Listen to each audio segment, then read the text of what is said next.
En ce dimanche après-midi de septembre 2005, il fait encore chaud. Le soleil de fin d'été est généreux. Après la messe de rentrée au Cap Saint-Jacques, les paroissiens ne sont pas pressés de rentrer chez eux.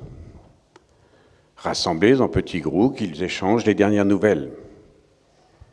C'est à ce moment-là que le père Maroteau s'approche d'un homme assis avec des amis sur les quelques chaises en plastique encore dehors, et il leur dit « Venez, suivez-moi, je vais faire de vous des bâtisseurs d'église. » Alors ceux-ci se lèvent et ils le suivent. Bon, je ne vous garantis pas l'exactitude du récit, bien sûr, mais c'est bien à cette époque qu'une première équipe de paroissiens, sous la responsabilité de Frédéric Burnier, ici présent et toujours fidèle au poste, que l'histoire a commencé sous l'impulsion du père Maroteau. Cela fait donc bientôt 12 ans que le projet de construire une grande église sur le territoire de cette toute jeune paroisse de Montigny-Voisin, née en 2003, a débuté. Une première étude a été conduite au cours de laquelle a été analysé l'embellissement du Cap Saint-Jacques dans l'hypothèse de l'affecter à cette nouvelle paroisse. Dans le même temps, la communauté d'agglomération de Saint-Quentin-en-Yvelines a commencé la réflexion du projet d'aménagement de la zone dite de la Remise, 9 hectares à la frontière de Voisin et de Montigny. Cela ouvrait de nouvelles possibilités. Le projet est relancé fin 2006 sous la conduite du père Rusé, avec une équipe élargie. Les premières actions sont de préparer les paroissiens et les administrations locales à l'idée de s'implanter sur cette zone. Des réunions publiques sont organisées où les hypothèses possibles sont débattues. L'évêque a donné son accord pour continuer. Mais le projet d'église, s'insérant dans un projet plus vaste de création d'une ZAC, est ralenti par le fait même des différents arbitrages nécessaires.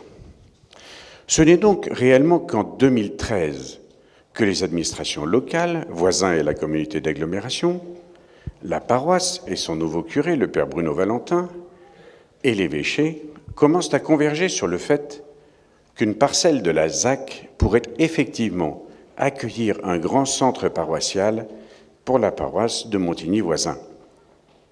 La paroisse fait une communication sur ce thème avec une distribution de plaquettes non seulement auprès de la communauté paroissiale, mais également auprès des habitants. Au cours de l'année 2013-2014, le travail s'intensifie pour permettre la rédaction du cahier des charges du futur centre paroissial. Ce document, appelé programme dans le vocabulaire du bâtiment, ne sera finalisé que l'année suivante, début 2015, après de nombreuses interviews de différents acteurs de la paroisse. Le clergé, bien sûr, des responsables de service et des paroissiens. Dans le même temps, l'emplacement se stabilise à peu près sur le lieu de l'actuel Bicros. Au printemps 2015, le programme est présenté à l'ensemble de la paroisse sur un site internet et particulièrement au cours du pèlerinage paroissial à Montfort-l'Amaury. C'était la première réunion de concertation en paroisse. De cette réunion sont issues 2 choses extrêmement importantes. Tout d'abord, le nom. Parmi les 3 noms issus de la réflexion des paroissiens, c'est le nom de Saint-Joseph que Monseigneur Aumonier a retenu. Il a ajouté le qualificatif de « le bienveillant ». Comme il le dit lui-même, c'est pour cela représenter à la fois la vigilance, la clairvoyance et la volonté d'agir selon le bien. Et puis le deuxième élément issu de ce pèlerinage de Montfort-l'Amaury, c'est la refonte du programme. Il a été remanié pour reprendre en compte l'ensemble des remarques et pour arriver à une version définitive pour consultation d'architecte au mois de novembre 2015.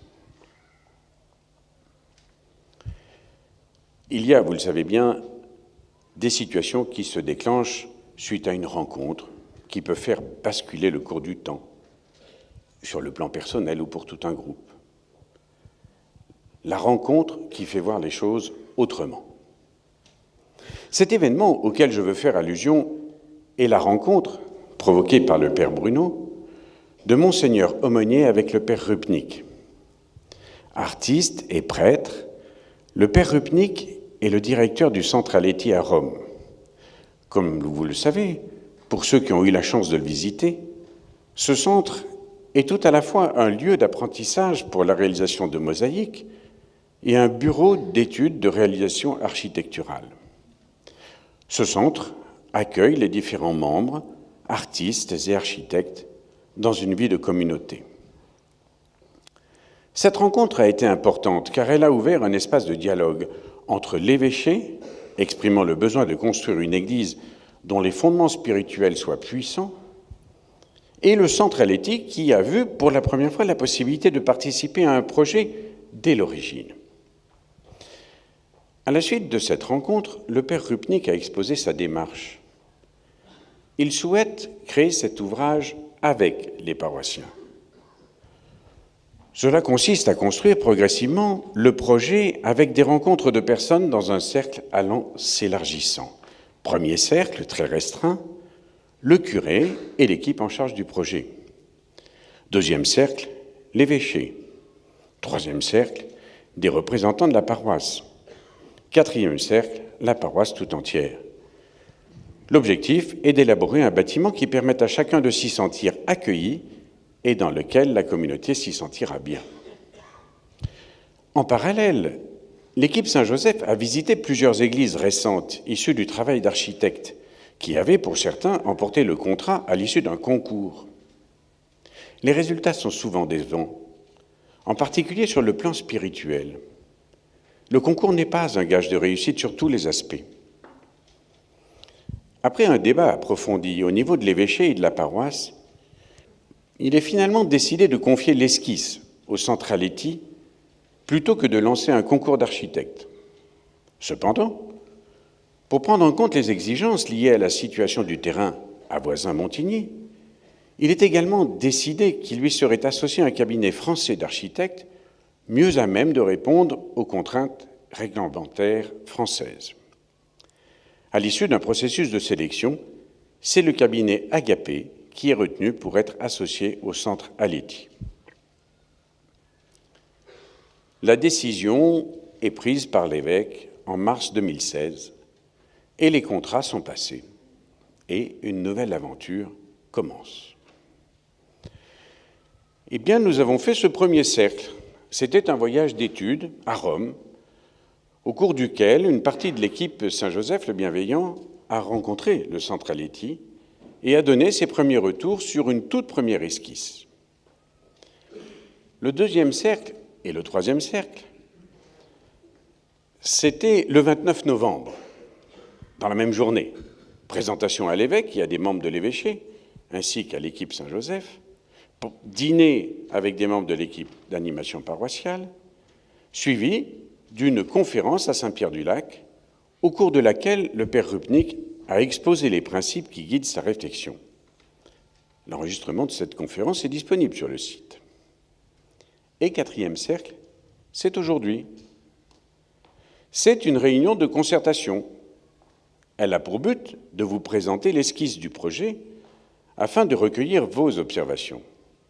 C'est votre mission de ce jour. Vous êtes venus pour découvrir cette esquisse. Vous êtes impatients de voir ce qui est proposé, vous êtes dans l'attente. Eh bien, je vous dis, c'est nous qui sommes dans l'attente. Nous sommes dans l'attente de vos réactions sur ce qui a été élaboré.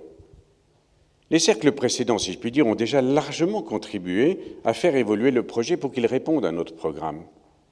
C'est à vous maintenant de faire les remarques que vous souhaitez pour que le projet définitif puisse se lancer.